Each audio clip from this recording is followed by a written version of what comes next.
Welcome to Beyond the Battlefield, Stories of Mountain and Air, the podcast that delves into the diverse and compelling careers of the Vermont National Guard and its members. I'm your host, Sergeant Dennis Nunez, Public Affairs Specialist for the Vermont National Guard Joint Force Headquarters. Each episode features a candid conversation with current military personnel in order to shine a light on their personal experiences in and out of uniform.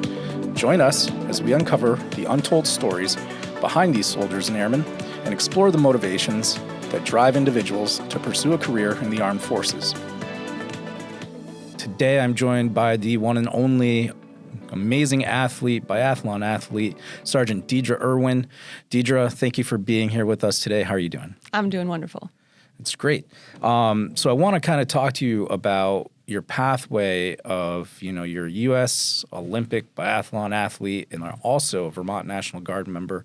How did you come to kind of be involved in the world-class athlete program? How did you come to be in the Vermont National Guard? What was your journey like?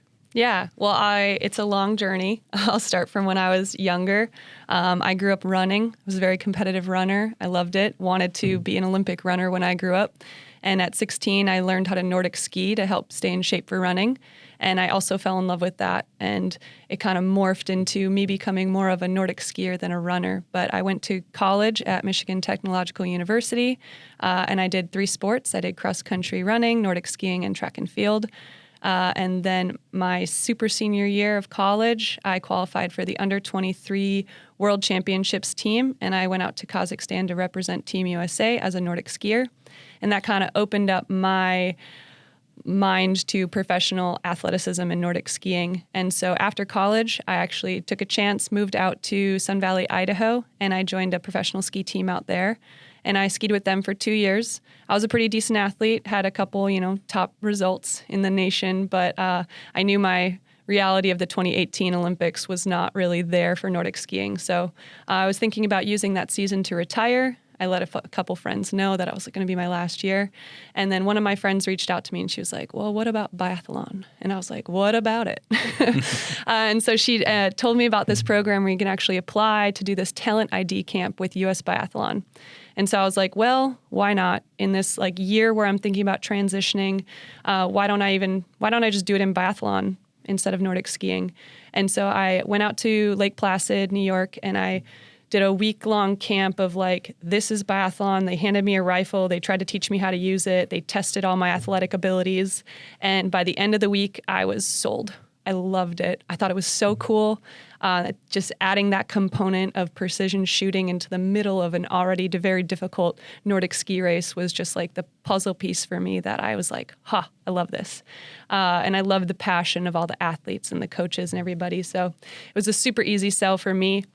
They invited me to live in Lake Placid for a couple months just to train me up and see how I could do. And so I moved to Lake Placid and I trained with them and I started traveling a little bit. And by the end of that season, I actually got really close to moving on to the second stage of Olympic trials, which was crazy because I'd only been doing it for a few months. And then I qualified for my first international trip, not with the Olympics, but with the lower level B team. And so I got to go to Italy in my first season with biathlon and I got to compete and it was incredible. In my first race, I actually did horrible. I shot 50%. And it was absolutely embarrassing and terrible. But that's the cool thing about biathlon is the next weekend, something clicked for me and I shot 95% in one of my first races and I got a top 20. And Nice. It was just it was so cool to me to have all of that kind of come together. And so my journey after that was being invited to X teams and developmental teams and everything with US Biathlon. And in that time, living in Lake Placid, I got introduced to a couple of the National Guard soldiers. And I was intrigued by the program because I was like, wait, you guys are getting paid to do this? And I had student loan debt. I had, I'd been living in my car a little bit in Idaho because I couldn't afford rent. I moved out and I was accepting free housing in Lake Placid. And my parents were also just sort of how much more can we really support this dream? Right. And so when I got able to get the information on the National Guard, it was kind of a no-brainer for me. So it took me a while. The application is a little harder when you're a little older. I was 26 when I joined, so I had a couple injuries from obviously previous athletic endeavors, and I was born with a heart condition that eventually got fixed. And so convincing the military to take a chance on me was a little bit of a process, but once they said yes and once I got in, it was amazing for me to just be able to join this program and join the Vermont National Guard, which is so supportive of biathlon and having this world-class training facility right in Jericho. It was, I would not have made the 2022 Olympics without the National Guard. And that's kind of how I got there to the Vermont National Guard was, just seeing the opportunities and taking a chance on can I make the 2022 Olympics and what's the best path for me? And for me, it was the Vermont National Guard. That's quite the journey, quite the story, and we're happy to have you in the Vermont National Guard. I'm glad you're here. Can you talk a little bit about, obviously you have your duties as a Vermont National Guardsman, and you also have your athlete program. How do you balance that? It's not as hard as everybody thinks. Being an athlete is a normal, full-time job. So, you wake up, you do the work.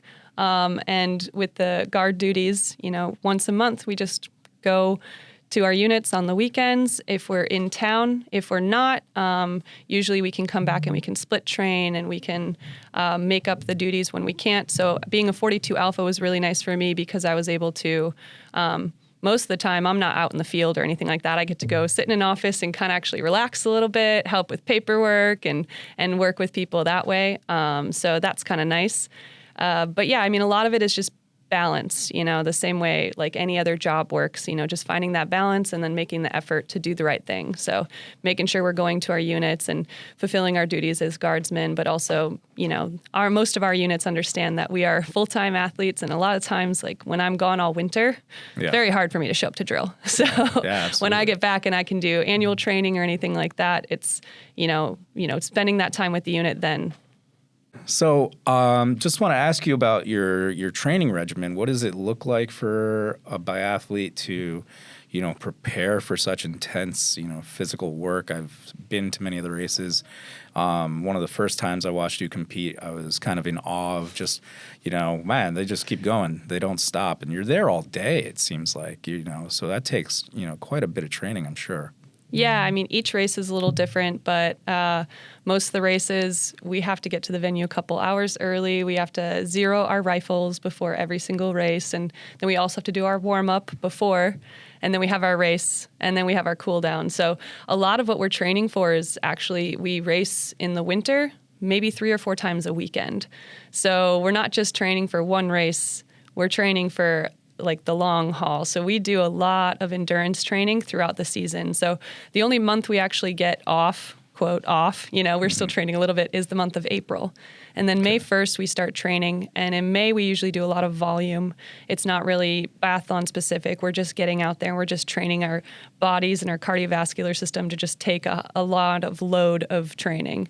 And then June, we kind of transition into doing a little more specific stuff. Now we're in July. We're starting to do more intervals and racing kind of stuff on our roller skis. And it kind of just progresses from there till we build up until our season. And in our season, we're actually not doing a ton of training. We're just trying to race and use all of the base training we did during the summer. So the biggest hours for us are from May until October. And so we do a ton of endurance training, and so that's in a easier level. Mm-hmm. And then we do obviously a lot of specific race training to try and, get our bodies ready for how hard can we go and get into the range and still shoot well. And that's the biggest thing about our sport. It's this really, really intense endurance sport combined with this very focused, calm shooting sport, all at the same time. Kind of two different worlds meshing as one. Totally different. So speaking to that, I imagine you're at peak heart rate, after going on a circuit, and then you come and you have to shoot. and all of a sudden you've got to go zen. There's got to be some insane mental toughness that goes into this, training as well. Can you speak a little bit to, how you mentally prepare for something like this? What type of advice would you give biathletes, about what can they do to kind of find that inner calm, as you said, when it comes to those moments? I think a lot of it comes down to just doing it over and over and over again. So when I first started, it was harder to find that zen and calm because all of it wasn't really habitual yet. And then once it became a habit, then I was able to add in those little bit of what am I thinking about here? When I get on the mat, what can I think about that's not going to completely change what I'm doing? And so for me, a lot of it is finding those few cues to calm myself, to make sure I'm doing the right work in the right moment. So for me, a lot of it is getting onto the mat, making sure I continue to breathe. I don't hold my breath because a lot of times you're so frustrated getting the rifle off your back, you almost forget to breathe because you're in a race. So remembering to just breathe, something as simple as that, and then getting into position and making sure everything feels right. Having that proprioceptive, is the rifle in the right spot? When I breathe out, is it on the target? Mm-hmm. And then obviously there's so many other steps to shooting. You got the smooth trigger, you got the bolting, you got the aiming. There's so many steps. And so picking which one of those things gets you to the target faster or more smooth or whatever that might be. So for me, a lot of times I'm coming onto the mat and I'm just telling myself in my head, smooth trigger, follow through. Because for me, those two things really help me get to the target and make sure I'm taking a really good shot. And our targets are small, they're 50 meters away. Yeah. The prone one is size of an Oreo, I like to say, and then the standing is about the size of a donut, a big donut, right. A CD-ROM, if anybody knows what that is anymore. Yeah. Archaic technology. Yeah, archaic. So I think finding that really good procedure. And so everybody, it's a little different. I know some athletes are definitely they're attack the target. They have a little bit more of that mindset. And some people like to be really calm, and some people just like to think about their breathing. So I think for each athlete, it's figuring out what works for you to bring in that focus, because that's the hardest part is when we get onto that range, we're thinking about all these things on the race course, what time we're at, where we're at in the race, who can we catch? Right. And then once we get onto that range, it's just calm. Try to ignore the crowd, try to ignore all the noise going on around us, especially on the World Cup. And some of those venues you go to and you have 30 to 60,000 fans just screaming, and they're not cheering for you as a U.S. athlete, I'll tell you that. So you can just tell when Germany's doing really well. Yeah. And so you have to keep yourself focused while that there's someone on a higher point than you who's cleaning, because all the crowd's woo, I've never heard more cowbell than at a biathlon race. Oh, yeah, exactly. And so finding that calm in the storm, I think, is however you can do that as an athlete, as a person, just however you can get to that place. And that, I think, really separates the really, really top athletes, just whoever can find that focus. Because everybody can ski really hard. Everybody can dig really deep to a certain point. But that's what's cool about biathlon is who can then dig really deep and then turn that off farther, and then push that a little bit on the range to just, have a smooth, perfect shooting, calm, and then go at it again. So, yeah, it's amazing. Being a part of this world-class athlete program, you've obviously had incredible opportunities. You've traveled all over the world. Mm-hmm. You've seen so many places, so many things, met so many people, I'm sure amazing folks. What really sticks out to you is maybe some of the highlights that kind of, stick out to you as some personal achievements that you're really proud of and things that you might have accomplished thus far? I think for me, one of the biggest accomplishments for me was just making the Olympics. And I said that before going to the Olympics, however many interviews, it was what are your goals at the Olympics? And I was nothing now, I just made it. Just making the Olympics is a huge deal. And then in my first race at the Olympics, it was everything clicked and everything was near perfect. And I shot 19 out of 20 and had a really, really great ski time. And I got 7th, and it was just unreal to have that type of result on such a big stage in front of so many people and at such a big event. And now I have the best U.S. finish in the history of U.S. biathlon at the Olympics with my 7th place. And that for me really just opened the door for what could I do in this sport? Because before that, going into that race, I don't think I'd ever been placed in the top 50. Yeah. And so that's what's so cool about biathlon is some days when you just have everything fall into place and everything click. And I'd never shot 19 for 20 in that type of race either. And to just be able to have that happen and be I was one shot away from an Olympic medal. And just like that still kind of resonates in my brain of like, that's crazy. Like me, I was a nobody going into the Olympics. And to have that race at the Olympics and to have that kind of result and have that kind of confidence boost of like, I could be really good at this sport, like, you know, and anybody in the US, like we train for this to have those perfect moments. And it was so cool for mine to be at the Olympics. And since then, I've had a couple really top results on the World Cup, which honestly for me is almost more competitive than the Olympics, because the Olympics, they kind of have to cut the field a little bit for on the World Cup when you're able to get those top 10s and those top 15s when everybody else is like racing so well. It was really cool. So this past season, I had my first top 10 on the World Cup. I got 8th at a race in Switzerland, and I cleaned all of my targets, and that just qualified me for my pursuits and my mass start. I cleaned my first mass start this year, and I got 12th in that race. And it's just sort of the more and more that starts happening, the more and more you want a little bit, you know, more consistent results. And so I've had a lot of really amazing results in the past couple years, even after the Olympics, and it's just been so cool to be able to experience like all the hard work I've put in to be able to have it, you know, click and have that perfect day more and more often. And so I think I ended this past World Cup season ranked 38th in the world. So That was amazing for me. So I've been trying to get into that top 50 the past couple years, and to have that happen, and it was really awesome. That is fantastic.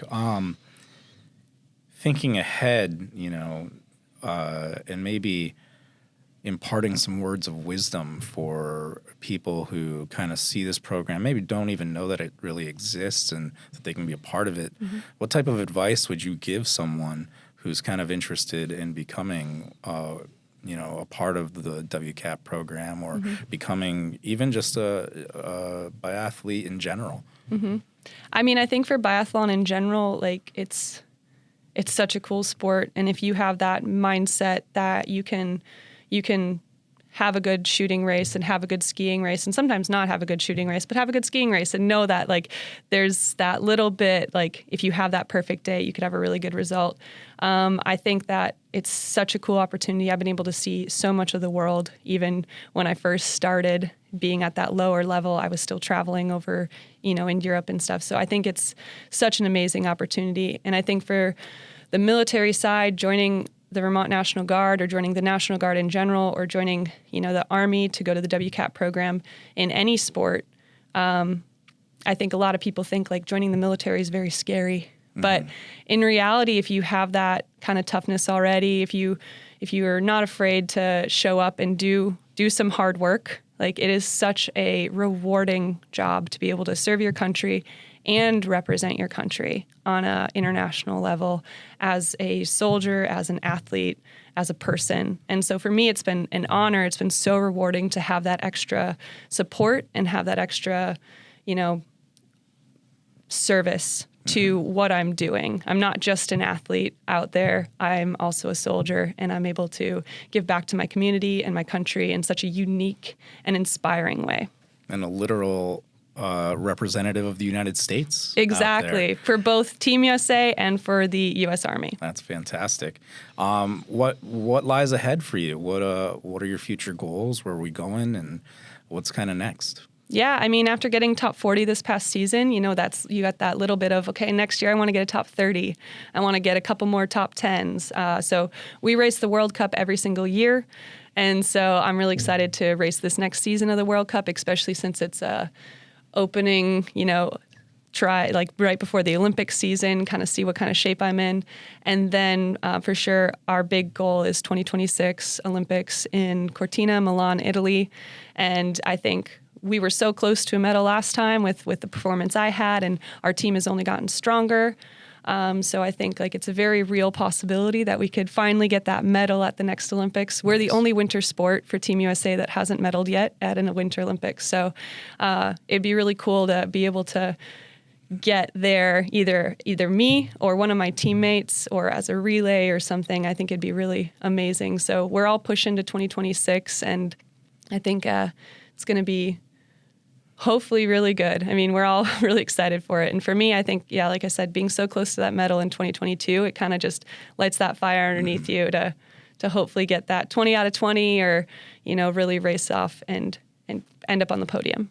Well, I think I can speak for pretty much everyone in the Vermont National Guard that you have our undivided support, and we wish you and your team the absolute best going forward, and hopefully you can come back triumphant in your endeavors. Is there anything else you'd like to leave us with before we kind of close up on talking about the biathlon? Any advice, even just as a Vermont Guards member, perhaps not even to do with the biathlon, but some advice you'd give to someone thinking about joining the Vermont National Guard? It is one of the best support systems that I've had in my athletic career and my personal development. Everybody is so kind and supportive, and everybody really wants the best for you. I think that's been a really amazing part of, I moved here from Wisconsin, and so my home community is all back in a different state, and moving into the Vermont National Guard, it wasn't like being away from home. It's really a family.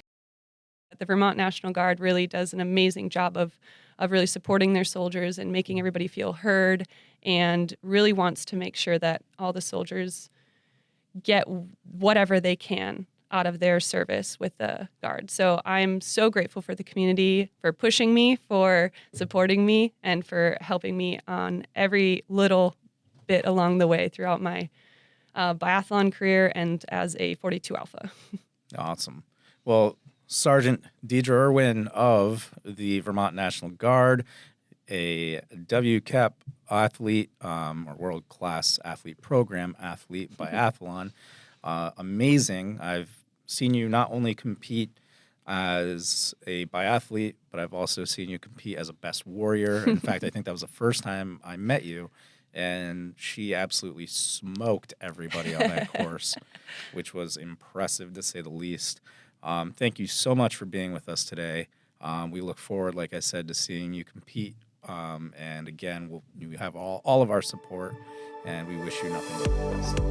Thank you, folks, for watching and listening today. I appreciate you being here with us. Again, beyond the battlefield, stories of mountain and air. As always, stay curious, stay inspired, and always keep ascending.